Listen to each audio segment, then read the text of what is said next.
Hello, welcome to K.I.S.S Recovery 101. I'm Bridge. I'm going to be your host tonight. I'm just pausing to make sure that we are in fact live. I have had technical difficulties in the past, so let me just double check and see. There might be a little bit of an echo. Hopefully, it says that we're live. There might be a little bit of an echo. Hopefully. Great. Okay. So, okay. Now you can breathe. I can breathe. So you're going to need to move closer. I will be sharing a mic tonight. I'd like to welcome a fantastic guest, Travis from the Pink Cloud Foundation. I'm so excited you're here. Thank you for having me. Welcome, Travis. So, I'm just going to kick this off with you talking about you and what you do. And go ahead, take the mic. That's luckily for us. That's one thing I'm good at, talking about myself. Yes. I'm kidding. No, thank you for having us. It's been a busy start to the year. And for those who don't know me or don't know our organization, my name is Travis, and I'm with Pink Cloud Foundation. I'm the executive director and one of the co-founders. We've been around for next month will be our third birthday. That's insane. I can't believe it's been already that long, but it's been a busy few years, especially with COVID and managing that. But for those who don't know, Pink Cloud Foundation has a couple programs that we focus on, and our main objective is making the transition from recovery or a treatment program, making the transition from a treatment program to a sober living facility or recovery residence as easy as possible, and eliminating any financial burdens out of the gates for those who might not be able to afford a deposit or a security deposit to get into a house. So currently we are at we're creeping up on 500 people that we've helped place into sober living. That's awesome. Yes, it's hoping to get there by our birthday, so we're going to have a few fundraisers next month that'll hopefully give us the opportunity to... What's the website? pinkcloudfoundation.org. Okay. Make sure to like us on Facebook and Instagram. I actually looked on the way here right before I got in the car. We have 595 likes on Facebook, and so I'm hoping to get to the next threshold of 600. Let's bump it up. Let people know about all the things that we're doing. But we do have another program outside of the deposits for sober living. We have a program called Pink Cloud Pets, which is Yes, the fur babies. Yes, it's interesting. This wasn't a program that we had really even thought of until a friend brought it to my attention that he needed to go to treatment, but he had these two cats, and he just was upset that he wouldn't have anywhere to go or to take these cats while he's in treatment, which is a huge issue. I have two dogs. I wouldn't go anywhere long term without someone to take care of them. They're like your children. For sure. And so we started this program called Pink Cloud Pets, and it's really a simple program. It's all we do is we have curated a list of volunteers that have signed up on our website. Under our programs tab, you can sign up there. But those who are willing to watch over somebody's pet while they're in treatment, and most of them, if not all of them, are people in recovery. So you kind of know, it's kind of nice to have your pet taken care of by somebody who's kind of gets the what's going on with you and the importance of their pet, and loves pets and will love your pet. I spent a few hours yesterday pouring through emails to kind of get a total number of all the requests we've had for our volunteer list and how many pets we've helped, and I broke it down. It's we've helped 31 pets be fostered over the last 2 or year and a half, and it's 31 pets, 19 dogs, 11 cats, and 1 pig. A pig? I know, a potbelly pig. Like, how cute is that? Cool. Right? Yes. Oh my gosh! So you'll do all kinds of pets. It's whatever the volunteers want. I try to be as hands off from a organizational perspective, because just from an insurance, and I can't be in the business of housing, or not housing pets, but like. You have enough on your plate. Yeah, I just didn't want to. I just wanted to be a holder of the list, Yeah. Or the creator of the list, and just a resource for people to go to. And yeah, we have probably 12 volunteers, always looking for more. We know it's a huge undertaking. We're going to hopefully start compensating, or at least because there obviously is a cost involved. However, the agreement between the two parties, whatever they agree to, but if there's a expense that they have to take on, we try our best to reimburse them. So That's wonderful. yeah. Okay, so I just want to tell you, so the listeners, hi Jessica! Thanks for letting me know you can hear me. That's my besties. Hi, Jessica. And I got Mahana's on. You know Mahana from the WFNU radio show. That's where I stole you from. I'm Hana.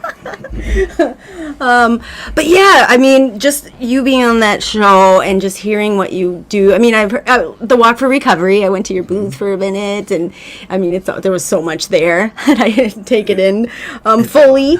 But just really hearing about what you do, and I love too, if you don't mind. So I do want you to talk about.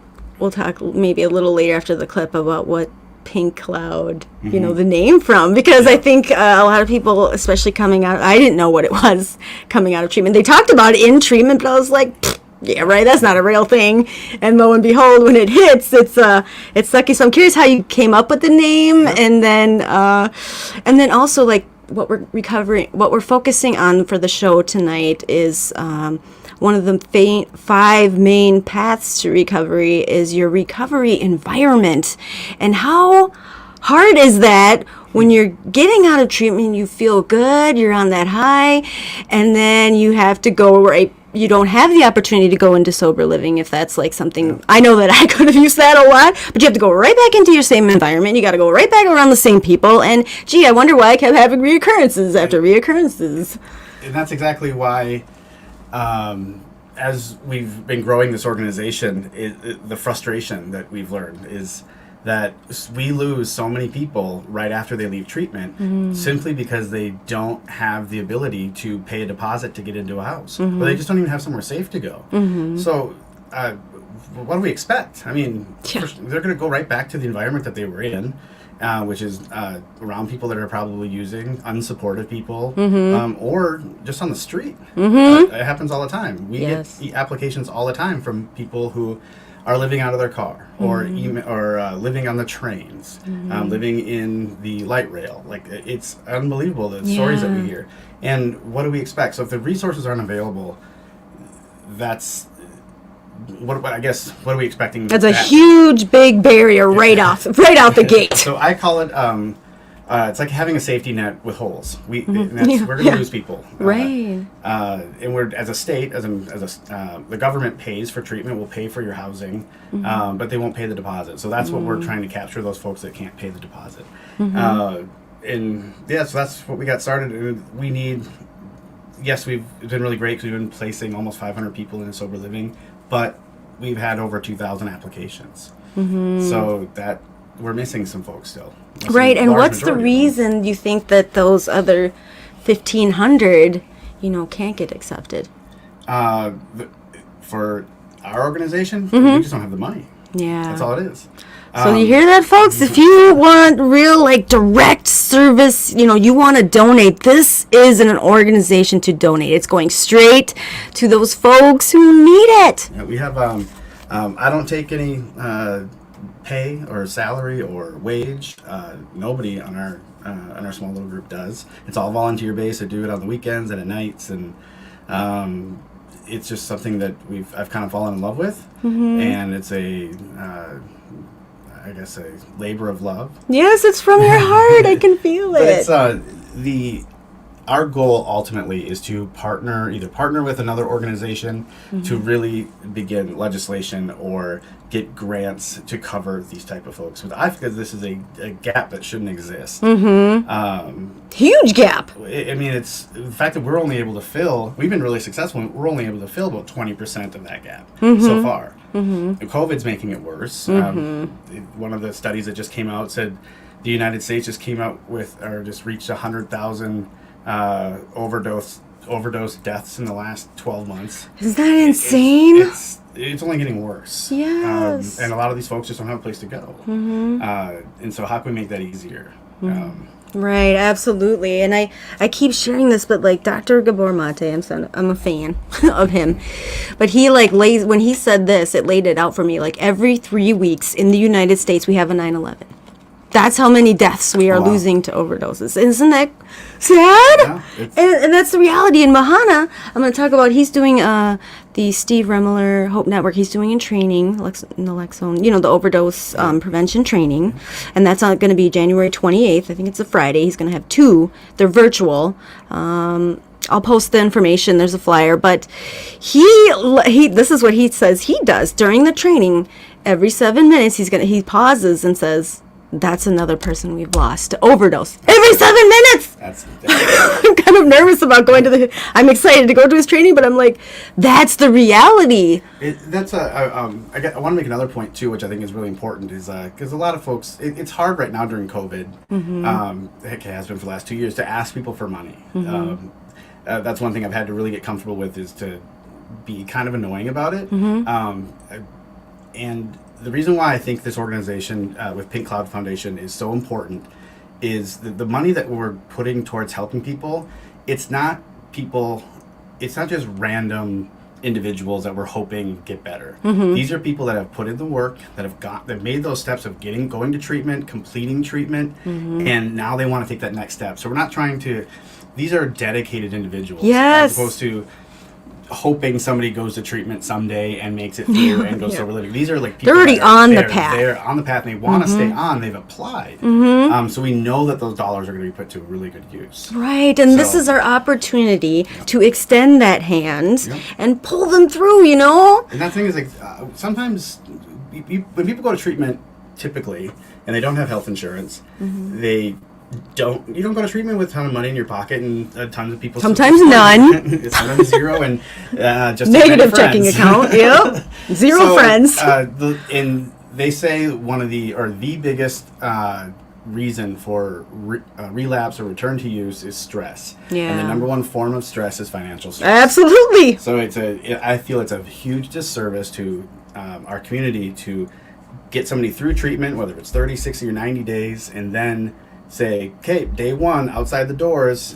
here's a huge financial burden you have to overcome for a roof over your head and a place to lay your a pillow to put your head on. That's a necessity. It's so sad. It's like that shouldn't exist, and so we can take that away for as many people as possible. I think that's our duty. Absolutely. So we take donations through our givemn.org website. You can click on basically anywhere on our website and it'll take you to the donation page. You can also text the word PINK to 844-844-6844. Also, it's on our website and it's everywhere. But I promise the money goes to really good use. And it's fun every month to call 10, 15, 20 people and let them know that they don't have to worry about it. And so that just right there gives hope. It is so much fun. Yes. That's so wonderful. Even just my own recovery, or even letting other people make those calls on the behalf of the organization. It's fun to watch them light up. It's fun to deliver good news. So. I'm feeling goosebumpy already. Okay, and so let's see, how are we doing on time?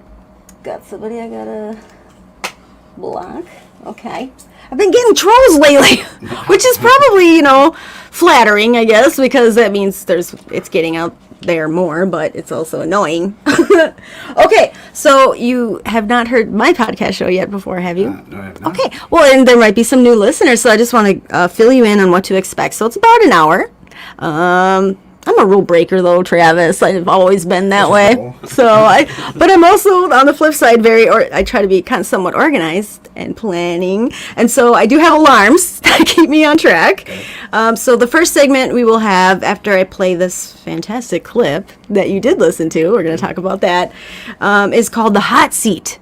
So it's 3 hot and heavy questions that are meant for, answer them how you feel comfortable.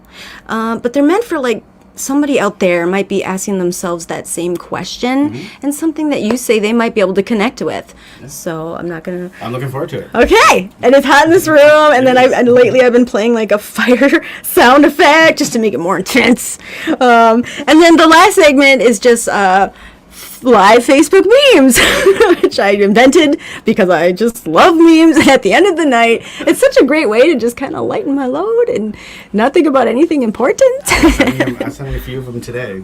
Did you? Okay, I'm glad that you know what they are. Oh, for sure. It's hilarious. I love it. Well, people come on.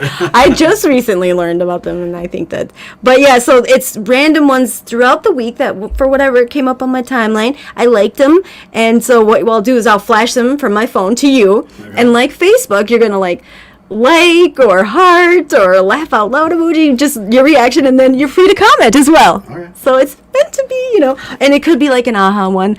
A lot of them I think today are funny because I needed to laugh. I had an intense last 2 weeks of training and whatnot. Here we go. Here's another one. Goodness gracious. Okay. Just love the passion Travis has. One of our listeners, Mahana says. Yes. Okay, so let's just get into the clip. So we're going to do that. It's a good one. This is a very verbal speaker. I won't forget. And Power on. it lets me know everything. Bluetooth pairing. We should be Bluetooth paired. Bluetooth connected. They are connected. So it's from Motivation Hub. It's one of my favorite YouTube channels when I need motivation. There's a lot of inspiring stuff, but this one's Joe Rogan's life advice will leave you speechless. And actually, I'm literally going to play it from the beginning, and we're going to go into about 2 minutes, but just the first 2 minutes I thought were pretty wonderful. But if you catch the whole clip, it's inspiring. It is. In many ways. So, are you ready? I'm ready. Okay, here we go. It's hard for people to be themselves. They don't like themselves. They don't like what they are, and so they like to pretend that there's something more exceptional. But what people really seem to enjoy is people who don't do that. People seem to really enjoy people who just work at being a better person and being better at life. You can learn a lot from someone about how much attention they spend on other people's failures, how much time they spend pointing out other people's failures, and how little time they spend reflecting on their own. I'll be the first guy, if I fuck up, if I get angry at something I shouldn't have got angry with. I pride myself in calling myself out, because a lot of people have a hard time defining themselves. They define themselves by failure because they failed. But I'm like, you're not your failures, you're you. Okay, your life is a series of lessons you've learned. Now, if you just dwell on the failures, like that's not healthy. It's not smart, and it's not empowering. What you got to do is look at those failures and go, well, now you know what not to do. But you're not that. You're you. You could have done the stupidest fucking shit ever, but it's not you. That's not you. You're a different thing. You're the being that's experiencing all these failures. And if you know that they're f-ups, then you've learned. Okay? If you repeat them over and over again, well, then I can't talk to you. That's the bright side of tragedy. So when you come through it, you really will have an appreciation for the moments without tragedy. You don't really feel it unless unless life burns you. You don't really feel it. Understand that you can struggle, and you can realize that sometimes when things are really hard to do, you think, oh my God, I gotta stop doing this. But once you do it and you complete it, you have a satisfaction, this sense of satisfaction that you did something really difficult that is irreplaceable. I think the idea that's important is action.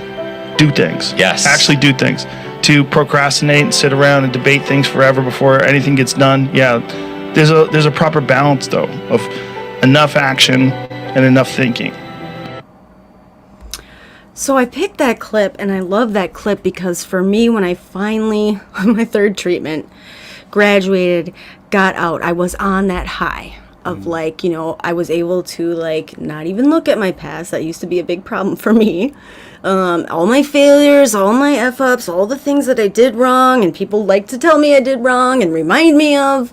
My environment was so important. I had to really space myself from people that weren't for supporting me. But then to get out of, oh, there's our first alarm. Which phone is it? It's this one. Okay. That's just a reminder to look at the chat. Okay, we're still doing good. We're doing great on time. So, to come out and to feel like on this high, like I'm ready for this. I'm ready to do this sober thing, this recovery thing. And then to have, yes, money's a huge barrier for me still as sober, but to come out and be like, you have a sober living situation ready to go, ready to pay for, but then they want this deposit. And I know for a fact a lot of them are not cheap. Yeah. And so then it's like that, like you said, it's a big gap. It's a big hole right there. And that's where like you guys come in and you can help with that piece, but also there's, organizations that I work for, like Minnesota Recovery Connection, where we hope that you will reach out and connect with us while you're in treatment or before you get out. But we like to fill in the gaps there. So like you can call us and we can connect with organizations like you to get that going. But yours is like a key piece, I think. And that's what I think we plug into, I feel, the Minnesota Recovery Connection into what their overall goal is. I think they cover so many different areas of recovery that are so needed, and the resources are out there. And one of our goals when we started our organization was to I feel like there are a lot of resources out there, and this is through our research before we started, before we opened our virtual doors, was that the resources that are available, nobody really knows about them, and we don't know how to access them. I called it kind of our glass silos. Like we all kind of exist, we see each other, but we don't know kind of what we do. Right. I didn't know what Minnesota Recovery Connection does, what all the things that they do. They didn't know much about us, and Pride Institute and New Way and all the other resources out there. I didn't know who does what. And there wasn't like a bridge. A bridge, right? Exactly. And that was one of our goals, is to make sure that we all started talking to each other. And then it became what reentry programs or what resources are available for those that are incarcerated. Right. Nobody really knew. And so like when somebody's in treatment and they're asking, they find out they have this deposit they need to pay but once they get discharged. Even the counselors and the case workers didn't know. Right. And so that's it's breaking down those walls and saying, hey, we're all trying to help. We're all trying to work together. And how do we make that a little bit more fluid and make that happen? I don't know. This I feel like that clip, you can relate that to so many areas of life, whether it's recovery or exercise or taking a leap of faith with a different kind of job. It's hard not to live in fear, especially in recovery, because that label of being an addict is sometimes can suck. Oh, huge stigma. And the stigma around it is awful. And even working in the nonprofit space and in the recovery space, not wanting to relapse while you're working in recovery and knowing that that's okay. Yeah, and that's the difficult part. I think for a lot of folks that might not understand what recovery is about or what addiction really is that there's not one path there. And one of the things that I've learned over the last few years is when somebody relapses, but however much time they had before they relapse, some folks really think that I relapsed, I got to restart my counter, or restart my days. And all the work that I did beforehand is negated and it's done. And that's really not the case. Because you've had a year, 2 years, or heck, even just 30 days of sober, you learned a lot in those 30 days. It doesn't make it go away. You don't lose that. Exactly. Yes. And I don't. There's just so many different ways of becoming sober or getting into recovery, and it's that fear that I think keeps a lot of people away from searching for answers. Right. Or keeps people out of recovery. The what if I mess up? And that's where I like to, that's for me, I started in a 12-step program, and it was like you lost all that time, you had to start back with the 30-day, it was frustrating. I eventually was like, no, keep that 24-hour medallion. I don't want it. But what I did want was I did keep coming back because I did want my sobriety. But what I love about this clip is he really talks about your failure. you need to fail in order to succeed. I needed those lessons to get to where I'm at today. And I actually like myself today, but I did not like myself a long time ago. There was a lady that I worked with when I started. I had a job during COVID. It was like a new team that I was working with. And this lady sat on, it was a virtual conference call, and she said, if there's one thing I've learned, it's to fail, but fail forward. Yeah. And I'm like, oh my God, I love that. I absolutely love that. As long as you're learning something as you're screwing up, great. Just learn from it, and then just don't do it again. Right. It's where I start to lose respect, or not respect, but kind of get frustrated with some people is when you keep making the same mistake. You give somebody the advice over and over again, like they keep coming to you for advice and they never take any advice. Right. Just keep doing the same thing over and over again. You're kind of like, okay, well the problem is no longer what you say the problem is. The problem is you. Right. It's like, what do they say? You hang out in a barber shop long enough for you to get a haircut. Yes, you go and get a haircut. So it's, I have one of my closest friends, he gave me this poster once that said, not my circus, not my clown. So you really have to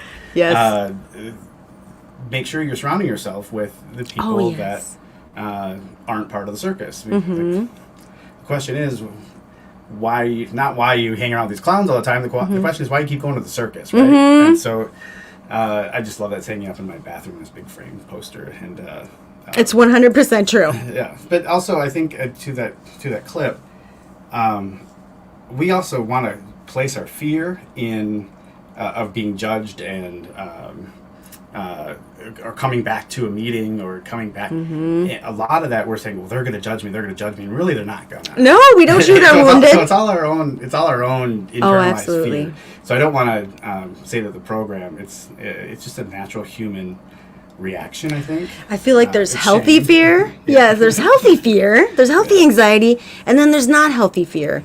And for me, I was very much high anxiety, antisocial, scared of people, scared of all the judgments, and it took, me going through and learning some valuable lessons through some failures. At the end of the day, I got to the point where I didn't give a fuck what anybody thought about me anymore, because the people that I was so worried about how they viewed me, at the end of the day, when I fell really hard and lost everything, they weren't there when I picked up the phone. So I'm like, why do I even care what they think when they're not even here? It made no sense to me. But my mind was so... I just want to share this. So there's 2 acronyms for fear. There's... forget everything and run, which I did for 17 years. Just run away from it. Or the other one, which is more positive, is face everything. Face it head on and rise.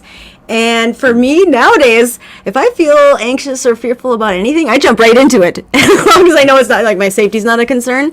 But even speaking and sharing my story, even before it was like immediate, my heart is going, my anxiety is going, but my therapist explained, like, you're natural human. It's human to have anxiety for something that you're not, that you're new to, but that's a healthy anxiety. Where it gets unhealthy, and that's where I think, I lost track of everything. I was numbing. I didn't want to feel any of that, is where it's, I got into panic attack modes, and I'm fainting, and I can't breathe, and all kinds of stuff's in my own head. I'll remind you. Have you ever watched the show Schitt's Creek? I have not. Oh, first of all, you have I've to heard watch about it though. It's amazing. There's one scene that I've played for a couple friends over and over. For some reason, it's one of these scenes that just stuck with me because it was just my life and how I approached my new things or approach recovery. And it's David and Alexis, they're brother and sister, and David's like just a worrywart and anxious about everything, and is always worried what everybody's thinking about him. And they're taking him to get his driver's license, and he's just panic stricken over taking this thing because it's just causing him anxiety. And Alexis says to him, she goes, why are you freaking out? She goes, nobody cares.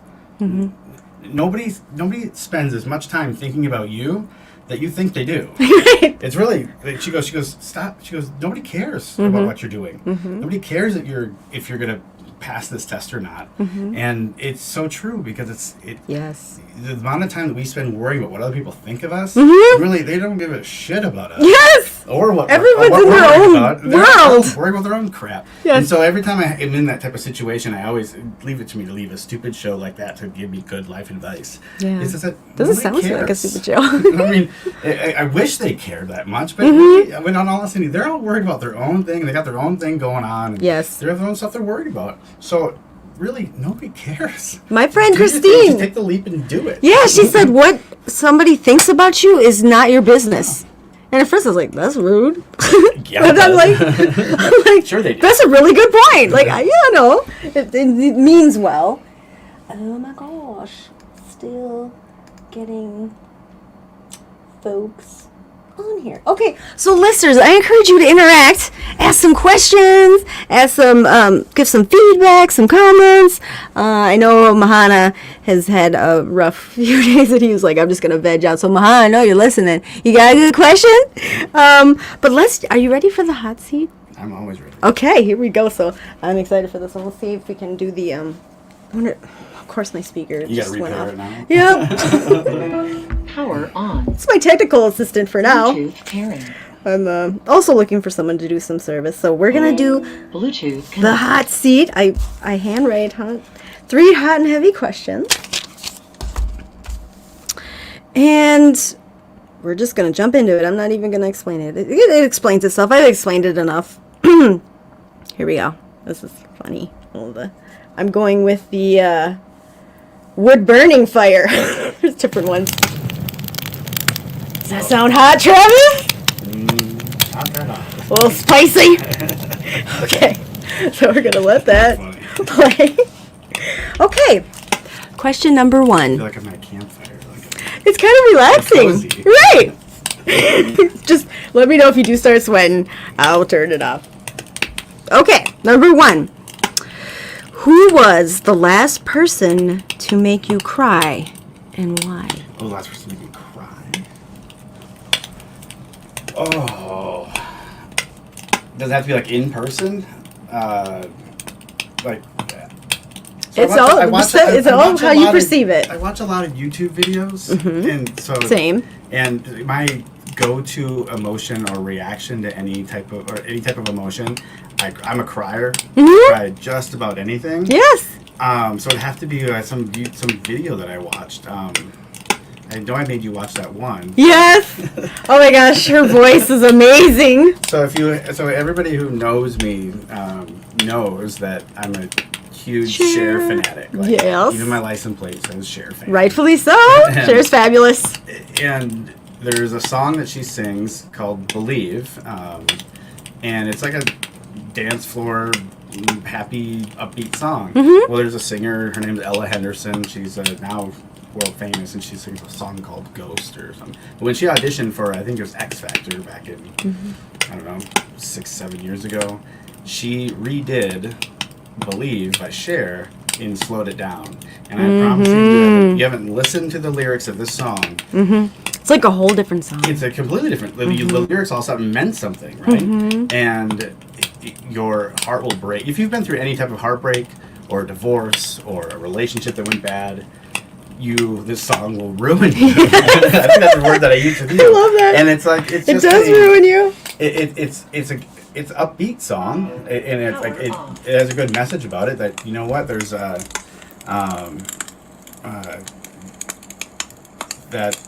the kind of belief that you're going to be okay. You just don't need this person anymore, and it's sad, but it's you Gotta get to move on. on. Yeah. So, You're weighing you down. That's probably a long-winded answer, but I think that's probably the last time I cried. Was probably yesterday. One random YouTube video. I don't know. It's good to let that out. You know, your body needs to let it out. I'm not afraid to cry. Feel those feelings. My friend Pam always says. Feel those feelings. Okay, ready? You're doing good. Question number 2. What's the last lie you told? The last lie that I told about my age. Oh, you want the easy one. Okay.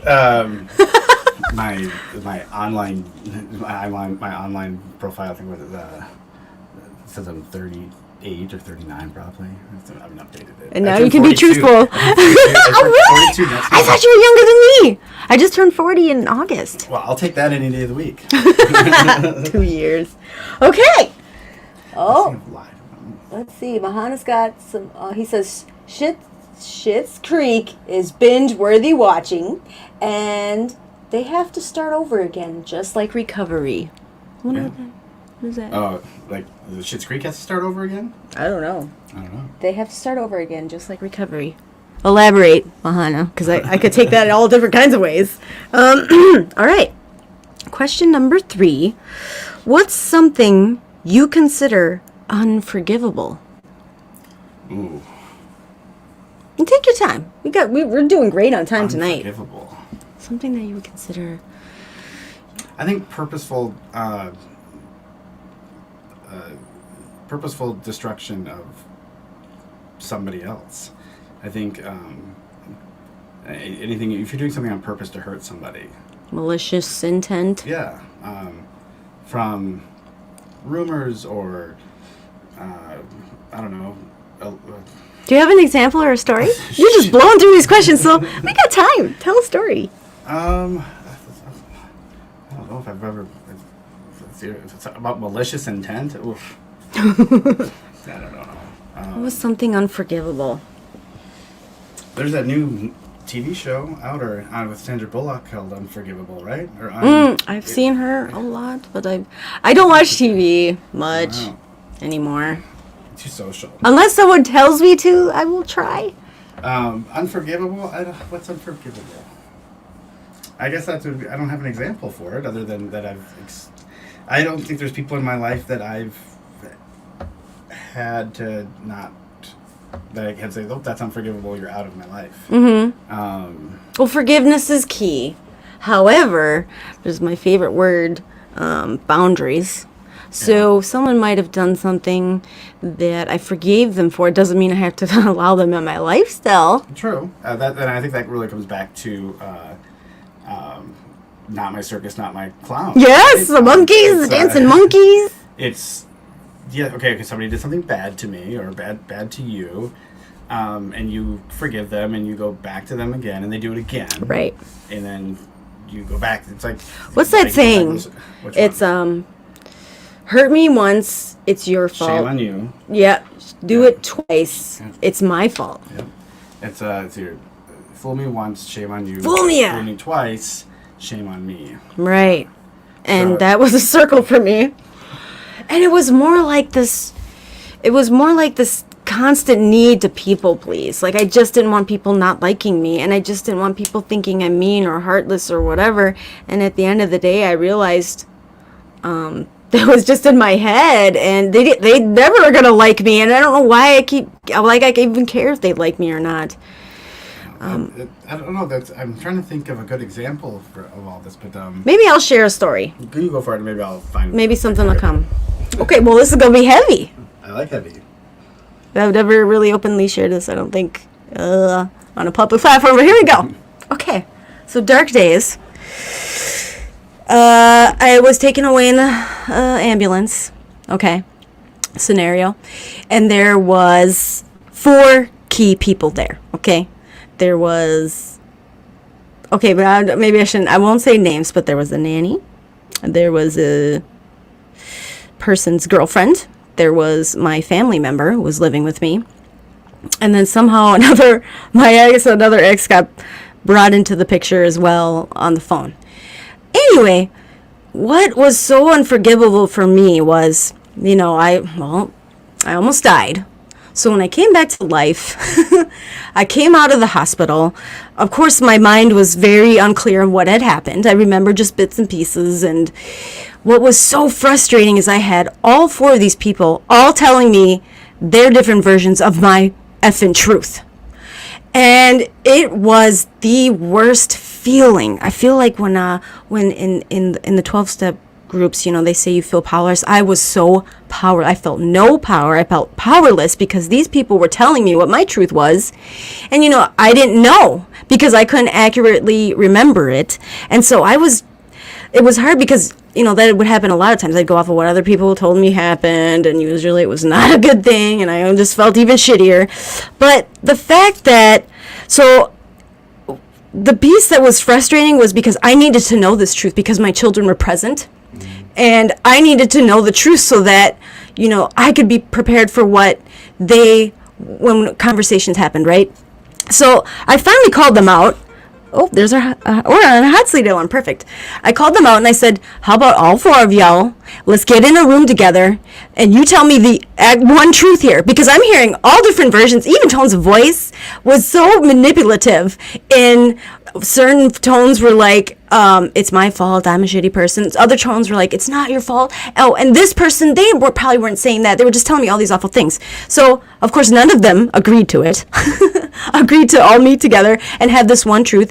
And so I literally, all of them, except the one that I have a child with, children with, I said to all of them, for my mental health and for my recovery, I cannot have you in my life right now. Because y'all can't be truthful about my truth.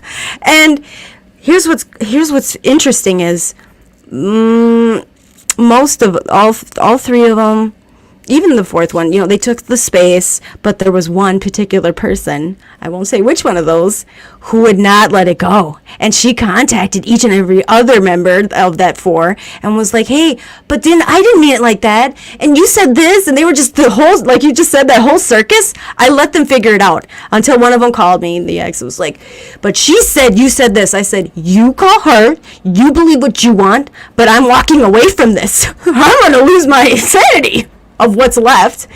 So for me, it was unforgivable in the sense of, they were all saying all these awful things about the situation, and it was heartbreaking. And mostly I've actually set that boundary and put my foot down, not only for myself, but for my children. Because I felt like these people, if they can't get their shit together and their truth together, and it's all like, I don't even want them in my life or around my children. And then the one that couldn't accept it and was even more worse, going around trying to get them on her side, and it was insane.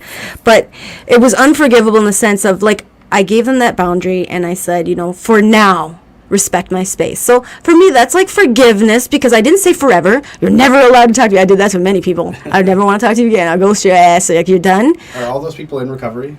Everyone in that? None of them. None of them? Okay. So there you go. So they might not really get it. No, well, it's in and out, but they don't get it, and that was the worst part. Is it was so toxic and so poisonous to where I was trying to get out of the darkness, that they just kept pulling me back into it, and so I forgive them in the sense of maybe down the road, when I'm feeling whatever, in a good mood, I'll just say that, and they did want to maybe open up that relationship, they would really have to be in my world, open and accepting, and the one I particularly kept saying, stop bringing up my past. I literally had to put my hand up in her face. I said, stop. I'm walking out of this room right now. I keep telling you, I don't want to talk about the past. Why? I know why she kept bringing that up, because it made her feel better, and she would go up here, and here's me going back down here again. So I don't miss those people at all, I'll tell you right now. And it sounds harsh. Sometimes you just have to walk away, right? Sorry for the ramble fest. That's what happens when I answer these questions and I'm not prepared. Well, I can appreciate there's times you sometimes just have to walk away. Yes. And cut bait and be done. Mm-hmm. It's my friend group has evolved over the last few years, for various reasons, and it's interesting. I was in a meeting. It was my old home group, and it was kind of funny because it's weird, because in recovery, and then also with your friend groups, and trying to find a balance when things happen, and there's I don't know, when the dynamics change. So there's a couple people in my friend group that we have had issues, and as all friend groups do, and we just haven't spoken to each other. And it was kind of one of those things where it just things just need to be talked about, and to get through it. And I don't know if it's just being stubborn or dramatic, or I don't know what it is, but it was interesting because my friend who gave me that poster, my best friend Jeff, and he we went out for his birthday, and with this group, and so of course we all still go out with each other, but we just don't the Address people that it. are fighting that just don't address it. We don't talk to each other. Like, Mm-hmm. literally, there's no words. And it's sad. Yeah. But after this, we went to this birthday dinner, and then we all went to the meeting, which was my old home group. Mm-hmm. And of course, as it always happens, the reading, whatever reading, it always tends to be just perfect for, Yes. you know, those days you just need a message. Mm-hmm. And this, I don't remember the whole point of the reading, but it talked about in recovery, we like to hold on to things. And we Yeah. like to be angry. My grandma always used to tell me, she goes, Travis, sometimes people are happy being unhappy. Yeah. And that's just Misery the truth. loves company. And it was, in this reading said, oftentimes the arguments and the fights that we have, and I'm summarizing, that we can let drag on for God knows how long. Sometimes just a simple conversation just needs to happen, just to understand each other and to say I'm sorry and to kind of get over the issue. But sometimes we let our egos get in the way, and I'm guilty of it just as much as the other people in this situation.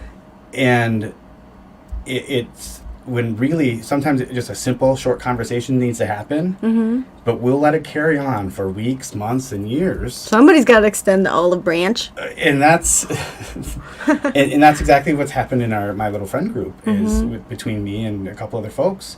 I think it's ego, or now maybe it's come to the point where it's not ego, it's more embarrassment. That it shouldn't go on that long. That's why friends treat each other, and people make mistakes and fuck up. Pardon my language, but You're good. This is adult radio show.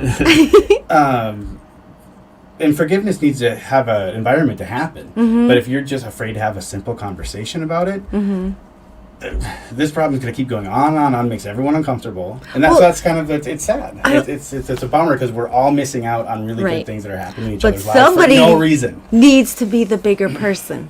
And I know, like, for me, it tell feels me. like I'm, sinking down and I'm just saying, whatever, like accepting. But at the end of the day, when I do it, when I say, okay, I'm sorry, I will be honest, and I will say for my piece, my side of the street, and I just even actually just recognizing and understanding where that person's coming from, I'll say to them, like, I'm sorry if I made you feel this way. That was not my intention. Or I'll say, I see your point. I see, I like to say I agree to disagree. Like I'll say that to them, but like but for me, it doesn't even have to be a whole bunch of words, but just extending that olive branch, for me, at least I can do my due diligence, Have you done be that? the bigger person, and walk away. Have you done it? I would say so. I mean, well, with those people? Yeah. Well, one, no, two of them now are really hardcore. Not in recovery, it would not be a healthy situation. I get that. And one of them, I did tell her, because she does still hit me up, I did say, you know what, not at this time, my family member. But we would need some serious therapy sessions. I mean, I don't even want to go into details. Like, if I told you all the things that had mounted up to that point, like, I don't even know how I even get to that point. But yeah, like, for me, when I'm ready, like, because I'm 2 years, I just got 2 years. These people were key people that would kick me when I was down. They'd see me wounded and they'd pour the salt. They'd all talk about me. See, look, she fell again. Oh, I told you that was going to happen. And now 2 years, they don't know what to think, which is great. But that's the reality of recovery. This recovery path that I'm on, no matter how far down and beautiful this road is, that distance to the ditch is always the same. And I know they're waiting for that moment I trip up and fall right in that ditch. I ain't gonna give them that. That's, I get that point. I get what you're saying, but you can't risk your own recovery to mend. I guess it kind of goes back to my original point. You probably shouldn't care that if they care, right? Right. It's funny, like, so I'll just because I asked you this question, I asked myself that, like, have I done what I can to mend the two friendships or whatever? They're not even friendships anymore. The relationships within my friend group, and I haven't. I haven't. What do you think needs to be said? I'm just curious. I have no idea what you're talking about. What do you think needs to be said by somebody? Would you say? That's I guess that's almost like the point where it's almost like for one of them, it's been 2 years, and I don't know if anything can be said. Like, can you It's say really that weird. directly? Like, so it's been 2 years. I like miss what we had.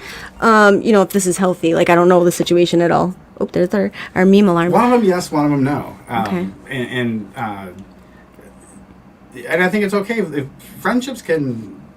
Sometimes you don't have people in your life for. But were you guys like lifetime. close? What were you talking For about? sure. Yeah. Okay. Yeah, we were very close. That's sad. And I think it was, I don't know, I think it just all was misunderstanding, and I don't know. Yes, a conversation will probably eventually have to happen again, but... Maybe write a letter. Or a card. Or a poem. Or something. well, one of them I would love to connect, but I've been blocked on everything. It's been really weird. Like, it was like instantaneous. And they might have forgot.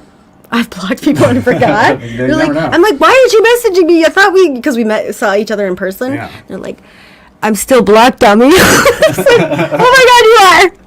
I even forget how to check that. But you just move on. Like for me, I just move on. Like I really, literally don't live in the past, and I do forget things. But then they show up, and I'm put in that situation. But there's a quote that I like, or it's a Baz Luhrmann commencement speech that he was giving, and he's like, remember all the compliments you receive and forget all the insults. If you succeed in doing this, tell me how. Yeah. It's impossible. Oh my gosh, When people yes. hurt you, it's hard to, or say things about you, or it's hard to forget. yeah, But no, I would love to have a conversation with these folks, but because we had a lot of fun, and I think it was Yeah. clearly just a misunderstanding, and yeah. it's pride that keeps us from. Yes, those Fix- egos and fixing our- personalities. Oh, I know all about that. Okay.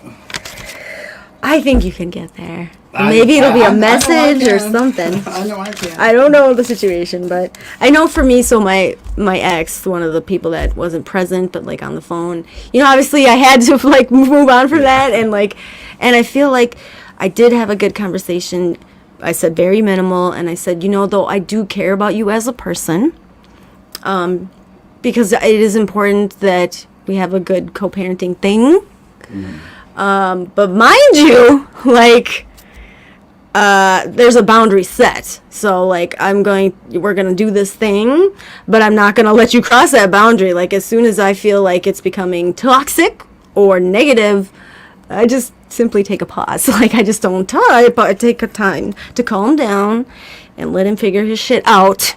And then we'll address it again later when it's needed. Keep it about the kids. Okay. So, we are at 8:52. Great. Oh, sorry. I keep forgetting to check the chat. So Jessica said, why? Oh, that's right. Why did you choose the name Pink Cloud? Let's talk about Pink Cloud, what that is real quick, and then we'll get into the memes. For sure. And it's funny, I didn't realize how much, because when I went to treatment in 2014, I was in Las Vegas. I was 14, man alive. And Vegas is fun. yeah, Vegas can be fun. Sometimes too much fun. So Pink Cloud is actually, there's a good explanation on our website, which is pinkcloudfoundation.org. But Pink Cloud was named after Pink Cloud Syndrome, which was a term coined, it's a psychology or psychiatry term that was coined in the 1940s. But it kind of came about with Alcoholics Anonymous. And what it is, it's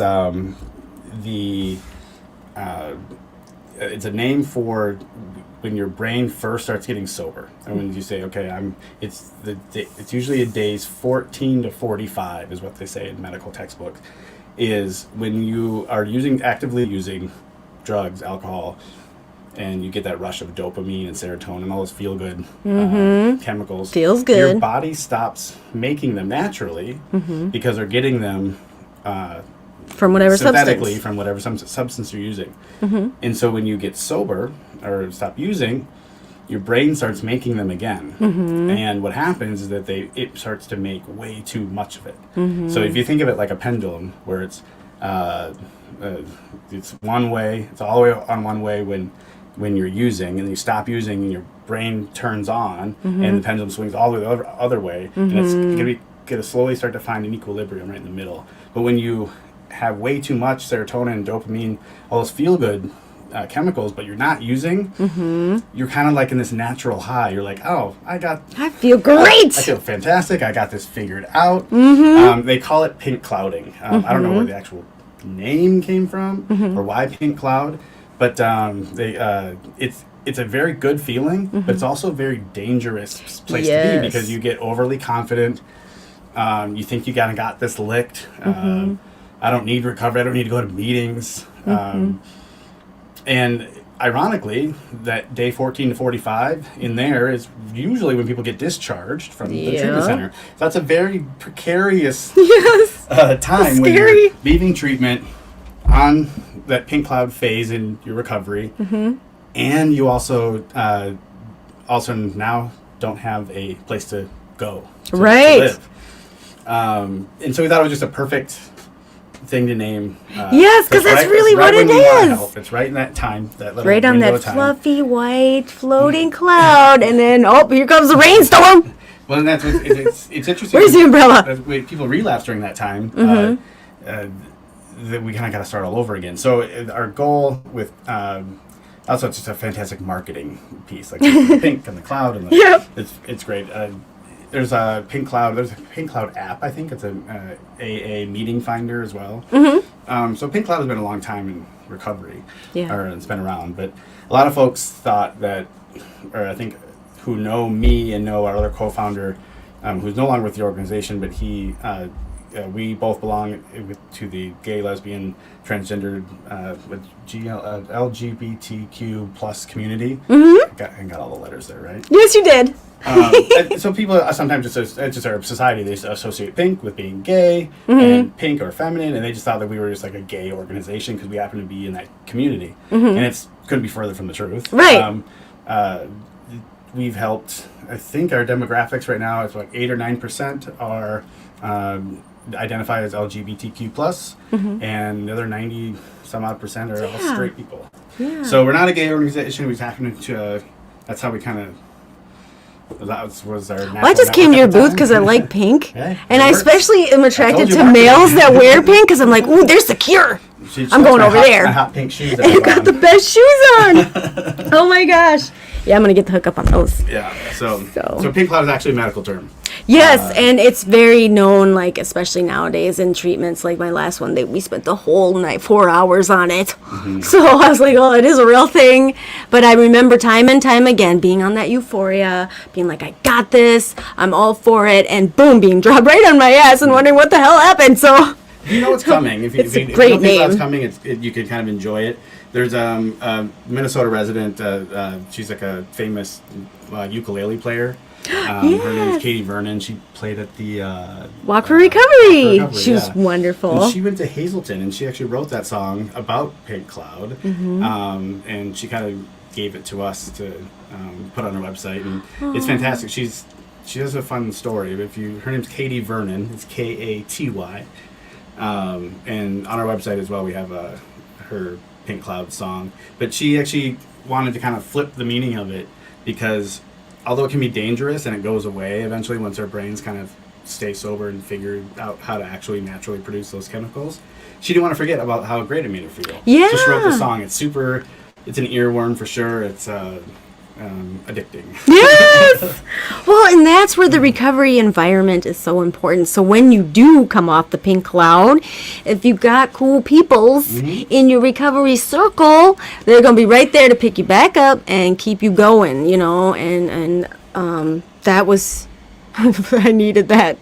That's where I had my little spiritual experience. Are you ready for the bees?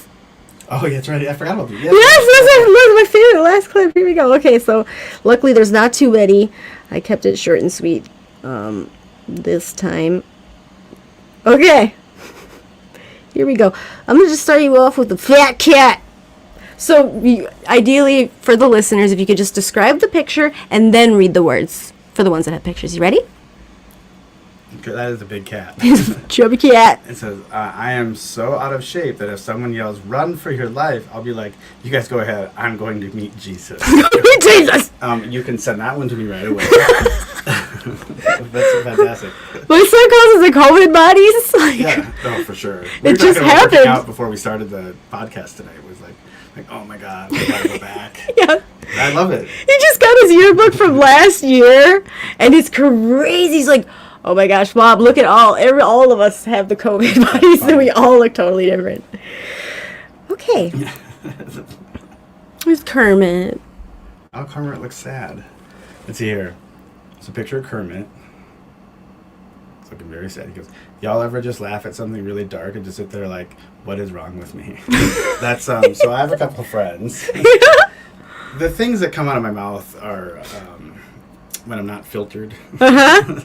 Well, dark humor. Like, wow, this should not make me laugh. There is something seriously wrong with me. Same. It's Same. Well, you know.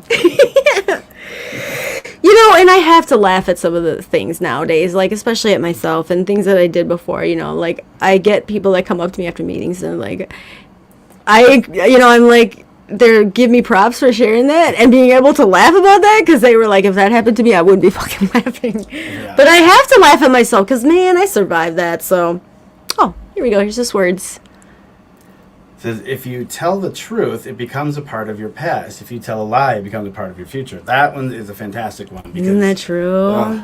Having to juggle. That's the worst thing about I should say recovery, but addiction or relapse even. Is like you're constantly living so many different lives. And that's the tough part is juggling that.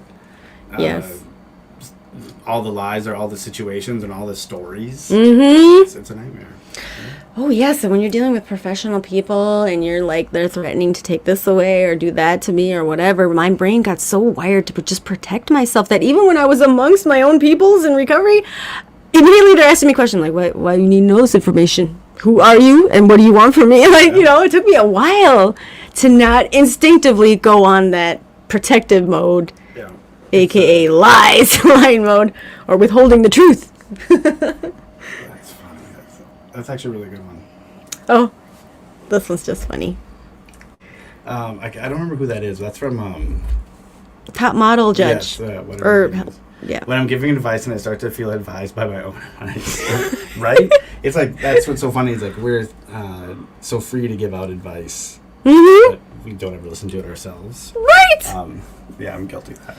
So I sponsor, and so I gotta reread it again. When I'm giving advice, and I start to feel advised by my own advice, that just happened on Friday night.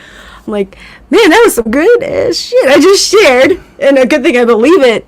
But like, it's like it really sunk in. Like, now if I could just do it on a regular basis, you know, it'd be perfect. It'd be great. Okay, so there's 2 different scenes with 2 ladies. What does the top one say? You pre-read it, don't cheat. Sorry.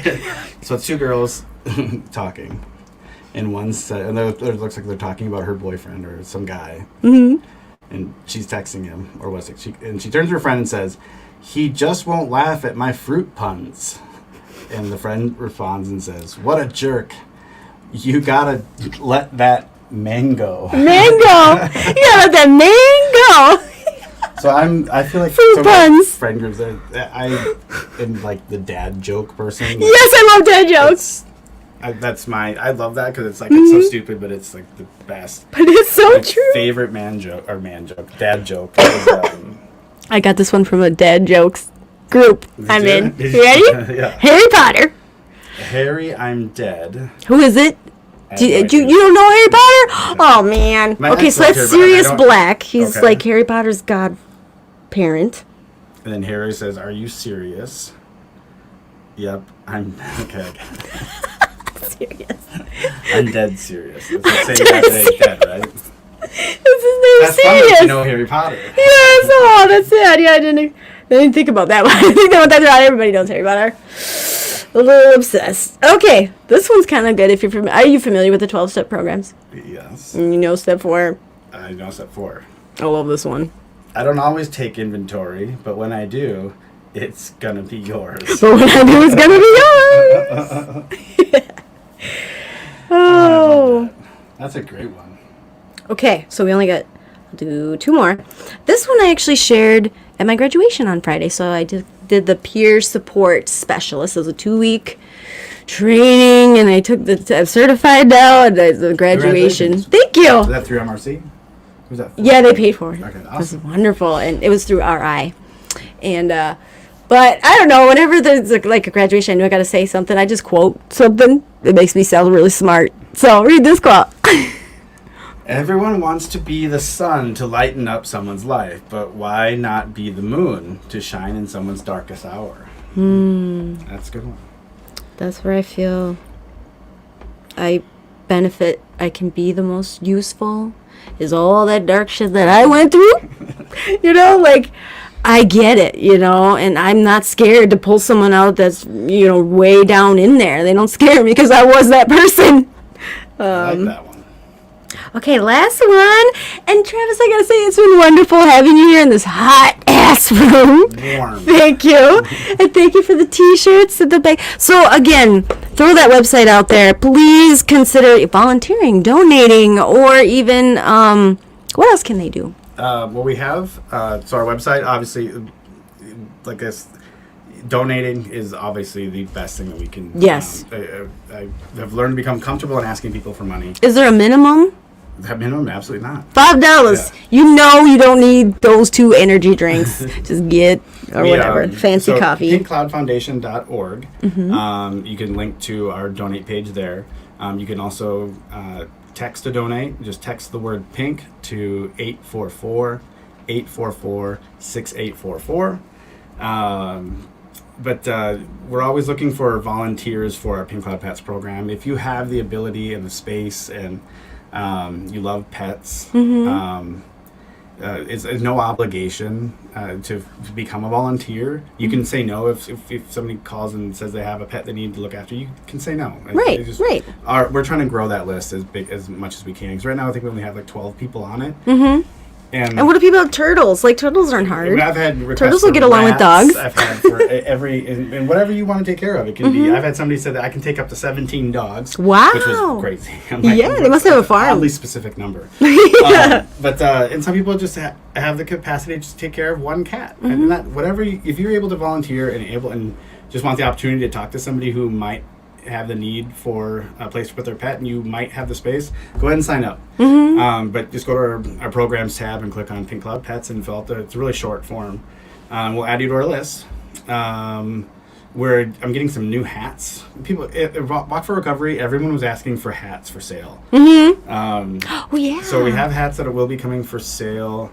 They're just black and hot pink. They're cool as freaking heck. cute. I'll take a picture of mine. I love it. She got one of the My daughter's trying to steal it from me. But yeah, we will have those on our website for probably, I think, $25, something like that. So, Yeah. And then you get a little thing and spread the word, and it's for a good cause. This apparently is going to be our last quote, and I'm scared. I don't know what it is. Meme. Angry guy with road rage just yelled out his window, "I'm going to make your life a living hell." I yelled back, "Thanks, but I'm not looking for a relationship." So true. That's the truth. Thanks, but I'm not looking for a relationship right now. That would be the last relationships. Plural. And it's funny because I got to go have sushi with my bestie, one of my besties, Jessica. And, we're having like a heavy conversation. And then just to lighten the load, I'm like, so can we talk about boys? She's like, huh? Because we've both been like anti-male for a while now. She's like, sure. She just gave me this face. Boys, what are you talking about? I'm like, well, there's the training I did. Because I really have like this high standard now, reasonably. Like before, there was no fucking standard. Like, oh, you're homeless, come live with me. Oh, you need money, here's money. Oh, you need to use my car shirt. Like, no standards. Now I'm like, that was years ago, sort of. Okay, at least a year ago. But now I realize, making my list of things that I look for in a partner, they say you write that list, like 5 things of what you look for, make yourself that person, right? So I really feel like I'm really in that realm. And one of the key things is like I want them to at least have a passion or be about recovery. I don't want to spend my whole first 6 months of the relationship trying to get them to understand it. So I took that training. I'm not gonna lie, there's a couple males in there. I'm like, well, he's already in this training, so we kind of got something in common. One of them, I'm just straight. I don't know how to Did you ask him flirt. out? Well, virtually it's hard to do that, but I'm Oh, just so virtually? direct that I'm like, hey, so here's my number. Can I get your number? I can't find you on Facebook. Like, I can't creep on your page. Like, You told him that right away? yes. Oh. Because I'm Did like, it work? if it scares him, whatever. It wasn't meant to be. It did work. Well, that's good. He might be listening. I'm not going to say his name, though. Okay. But it's interesting, and he's far away Tell me his anyway. name. I'll say it. But no, I just thought, like, it's just kind of a fun way for me to test the waters. Like, I'm in... What do you have to lose? Right, and that's what's nice about it is before... I wasn't a whole person, and so I would seek others to make me feel valid, where now it's like I can be just blunt and forward and totally myself, and I don't care if they reject me because I love myself. Like, Yeah. we don't vibe, cool. You continue doing you, I'll do me. It's fun. It's just Whoever this guy is, go out with her. We'll see what happens. He said he'd go get coffee with me. Oh, so you did ask him out. Yeah. Well, Does he I know just that told it's a him date? we should just. I demanded it. I just told him, let's go get coffee. He's like, okay. Hey, It's just, well, that's how I roll. I'm not. My time is limited. I just don't waste time. If you ain't feeling it right away, let's just not waste our time. Thanks for having us. Thank you for coming. It's like me and this big entourage. Pink All them- cloud. No, we and absolutely. And I've given you my information now too, because I would love to volunteer and service time, money, tax refunds are around the corner. So there you go. Okay, that's- And you should do you guys ever do like fun events or anything like that? So with COVID, a lot of our events got canceled. And Oh, so okay. Another one that we're hopefully starting up again, and I'm waiting to hear back, is the Minnesota Roller Derby. Oh. Or the Roller Girls, what they used to be called. Yes. So we had a big event planned with them. Yeah. Then COVID happened, and so everything had to be postponed. So that was like a one that we were looking forward to. But now it's kind of like we open up our calendar, and as long as we don't do another state shutdown or something like that, everyone's just really cautious now with the new Yeah. variant. And Maybe come spring when if you can anybody do has any something ideas outside. or wants or- to do something or sponsor us, or we're happy to. I got a big pink cloud tent, and Yes. happy to set up at an event. So yeah, we're on the lookout. Okay, so I hope you all heard that. Spread the word. Thanks again, Travis, for joining me and putting up with me and following along. And I hope everybody has a great week, and I will check in with y'all next week. Love you. Good night. Bye. Bye. And broadcast.